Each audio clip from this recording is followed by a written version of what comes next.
Hey folks, how you guys doing? Jimmy Roberts here, your local real estate professional. And I was reminded of something today.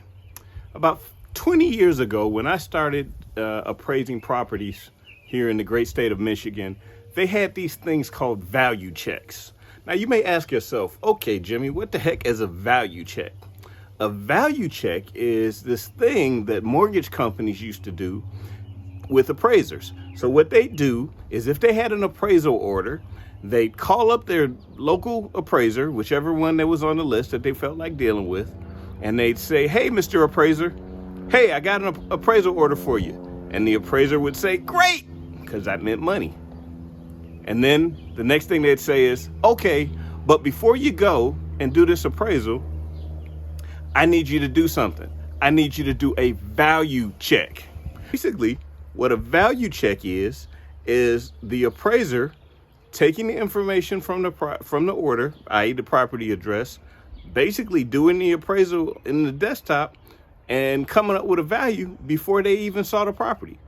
That is called a value check. Now, the benefit for the mortgage company was they got to see if this particular appraiser was going to play ball or not, and they got to determine, if they heard it from enough appraisers, they found out if this property was actually going to appraise at the value that they wanted to appraise at. Because again, if the mortgage company if the property didn't appraise at a certain value, the mortgage company is not going to make the loan, and so forth and so on. The value checks led to a lot of interesting lending decisions. You might have heard of the real estate bubble and the recession that came along after that. See, value checks were a big part of that, right? Because let's call it what it is.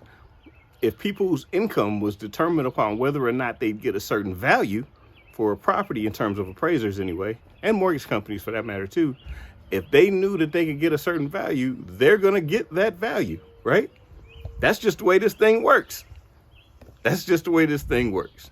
Now, forget about the fact that the art of appraising is really about finding out what the property is worth from an honest third-party standpoint, somebody who didn't really have a dog in the fight.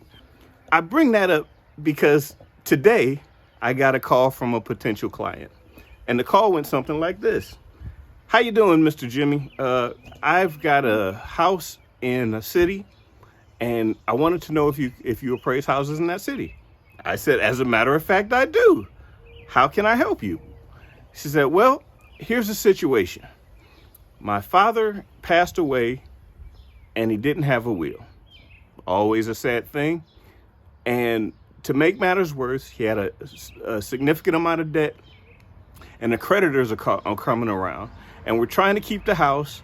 And basically we're working with our attorney to try to figure out what to do, but we need an appraisal. Okay, great. I've worked on situations like this all the time. I can definitely help you with that. Oh, but wait a minute. But before I go any further, here's the thing. Google said the property is worth X, but it can't be worth that, because if it's worth that, then we can't do it. So you gotta promise me before you come out that the house is going to be appraised for less than X. Keep in mind here, ladies and gentlemen, I don't even know the address of the property. But yet I'm supposed to tell this person on the other end of this phone what the value of this property is before I even get there. I'll make this simple for you in case you didn't know. This is what we call fraud. That's right. That's called fraud, right? I'm predetermining the value of this property with no information on it or whatever. I've just decided that's the property value, and poof, there you go. That is called fraud. And to be quite frank, I actually know appraisers who have gone to jail for doing this very exact thing. Now, I know that this is YouTube and everything, and you guys might not get the full breadth of my gorgeousness, but I'm amazingly beautiful. I really am. And quite frankly, I wouldn't last long in jail. I'm just too pretty. That said, with that in mind, I proceeded to talk to the young lady and say, ma'am, while I'd love to help you, what you're asking me to do is called fraud.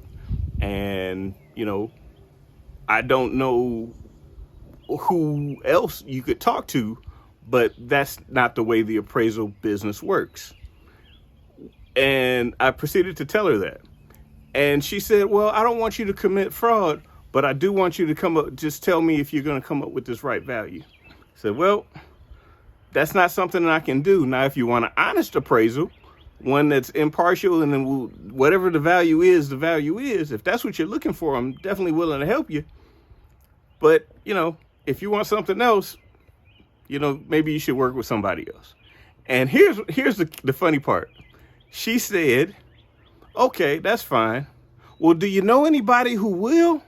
So basically what she's saying is, do you know anybody that will openly commit fraud, that will openly put their license on the line, that will openly open themselves up to going to jail, that will openly put themselves up in a situation where they could lose the income from themselves and their families? And I told her flat out, ma'am, quite honestly, fraud is not something that you put on a business card. And it's definitely not on mine. So for those of you out there who are probably saying to yourself, well, Jimmy, what's wrong with value checks? And why can't you determine if a value before you even see a house, or know what the property value is or whatever? Why can't you do that? Well, again, it's fraud. And I don't do that. Professionals don't do that. And I hope to heck you never come across a professional that does. This is Jimmy Roberts, your local real estate professional. And I will see you in the next video.